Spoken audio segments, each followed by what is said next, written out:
we're only going to buy one or two properties, we're not really going to get rich off doing that. We're not going to be able to create that passive income or get that compound growth.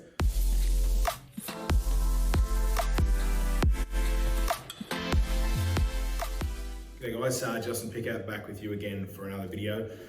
Just wanted to quickly touch base to you about, I suppose, a scenario here that's pretty common, where we see investors get started with investing and they only stop at like one or two properties, right?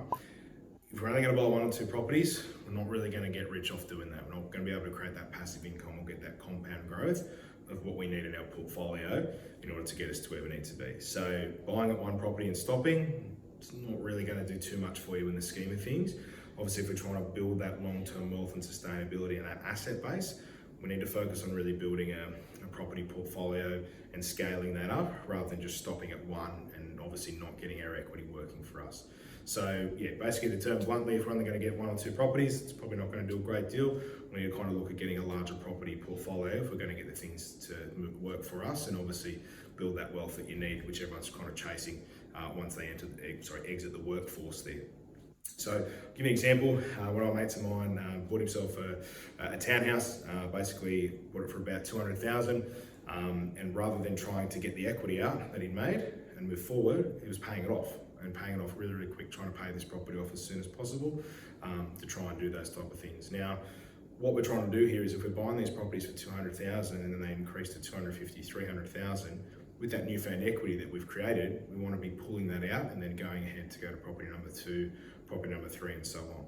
So rather than kind of focusing all the attention on let's try and pay this down as soon as possible and putting all that additional cash into that property, the opportunity cost was missed by that asset increasing in value and cash savings over here. Cash savings could have been used to then go ahead and purchase property number 2 while we were waiting for equity from property number 1. But that was just being sunk into property number 1. And if we had have gone through this process and said, okay, let's get that capital, just let it pay itself, you've got your tenant in there, it's paying itself off, no need to rush that, use that savings to then go ahead and purchase a second property. Now, if we had two properties there that are working for each other, this one goes up by $50,000, or let's say it goes up by $100,000, pull $50,000 worth of equity out, then we use that equity to go on property number 3, whilst we've still got the cash savings over here and kind of waiting for this one to increase over time. And then obviously we can keep going from there. And if we're saving more cash over here, get some equity, we've got property number 3, okay, then we might go ahead and get some equity from property number 3 and property number 2, and then use that to purchase property number 4. May have been able to save a cash deposit over here, so then we've got another small one, been able to go to property number 5 and continue to go from there. And if we kind of put all this money only into one property, we're missing all that opportunity cost. And if we look back on that, if that guy had purchased 5 properties and they all went up $100,000 each off a $200,000 purchase, you can see that there's been a lot more money made. Yes, we've had to pay interest. Yes, we've had to pay lenders mortgage insurance, and let's say it costs 50 or 100 grand. But you've got now 5 properties here that have all kind of increased by 40, 50%. And on that percentage basis, that's the thing that really allows you to move forward. So as you kind of get started, you need to go, okay, I've got property number 1, tenant's in there holding the fort down, doing its thing. All right, I'm going to save for another deposit. Then try and keep going from there. Then we come back and get the equity when we can as well. Then we may use a bit of combination of equity and savings to keep us going forward and obviously gradually build that portfolio.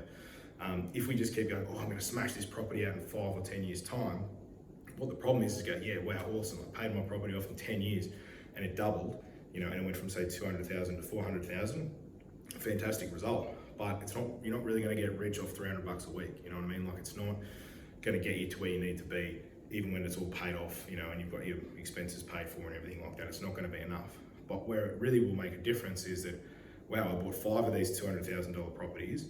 I had them all on interest only. I never paid a cent off in debt, and wow, look at it in 10 years time, all those 5 properties I bought for 200,000, are now worth 400,000. So my portfolio went from 1 mil to 2 mil, and it was just the markets doing the heavy lifting. You didn't pay a cent off in debt. You didn't scramble and try and pay this one off as quick as you could. You were able to leverage and let those markets, obviously do the heavy lifting for you. And let's just look at that as an example. We had 10 properties at say 300,000, and we held these properties for 10 years. And obviously with inflation and what's happening in Queensland and stuff like that, and I'll use the example of the Brisbane Olympic Games, that if we had 10 properties that we purchased, within 2022, 23, 24, had that portfolio, we hold it for a 10-year period, and those properties go from an average of say 300,000, and hopefully they were kind of worth 600,000 when that comes around in a 10-year period. you had all your loans on interest only, you didn't pay a cent off in debt, and your tenants are in there kind of holding the fort down. Yes, there might be some maintenance and stuff along the way, but again, that's obviously where you're getting a solid rental return on your portfolio. It should be covering itself.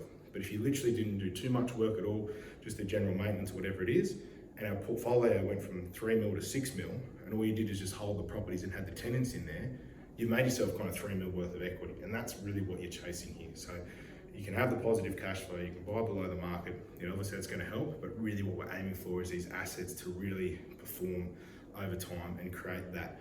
What you're creating for yourself and your wealth is the equity and the capital gain in all of these assets. So it's not about focusing on paying off the debt as much initially. It's more about, okay, how far can I stretch my capacity in order to get as many assets that are going to perform and give me the returns that I need. Now, once you then say, okay, look, my portfolio went from 3 mil to 6 mil, and I've only got a debt of, let's say 2.5 million, which is still a lot of money, don't get me wrong, but you've made that 3 million. So you might go, let's consolidate now, and I'm going to sell off half the portfolio, I'm going to pay out all the debt. I've got 5 properties with no mortgages, and that was done within 10 years. And you wouldn't do that if you put all your money in that one property. You wouldn't be able to kind of get into that position where you've got that extra equity, which you can redirect back into your portfolio.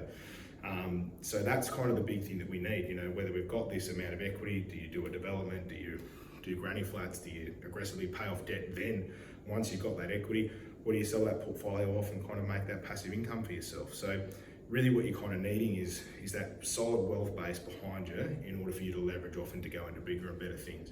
And if your mindset is, I've got to pay this property off as quick as I can, you're going to miss out on all that opportunity cost over here. So it's really important that when you're getting into property, if you're going to go for 1 or 2 properties, you might not get the returns that you need in order for you to kind of create that passive income or whatever it is. So thinking about a larger portfolio is certainly going to be crucial.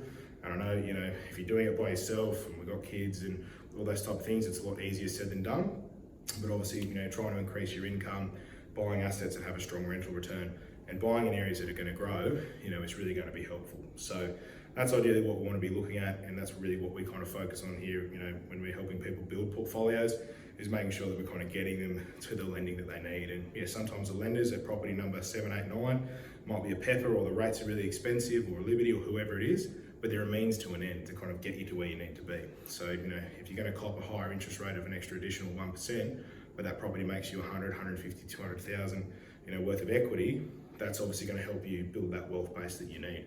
So obviously, really for us, we focus on getting people from the 1 property and trying to get them to 2, 3, 5, 10, even more, however many it is, and really build that solid wealth base for them. And yeah, property is definitely a tool that is a bit more of a, I suppose, to the bank size, if they're going to lend up to 90, 95% in some instances.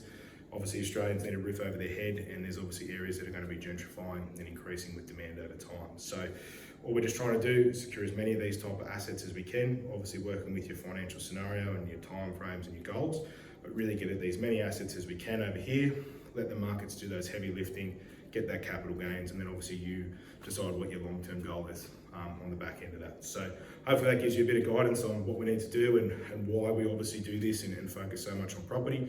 It's really obviously to get that equity and then use that to kind of focus in and pitch your next move. So if you have any questions, having issues with servicing, still kind of stuck in the mindset over here, I've got to pay 1 property off and we're missing out on opportunity cost, feel free to give us a call. More than happy, we do strategy calls and things like that as well to really kind of give you that guidance and something a bit more tailored to your scenario in terms of what we do and how we can kind of help you move forward. So really appreciate your time. Hopefully that helps, and look forward to working with you soon. Cheers.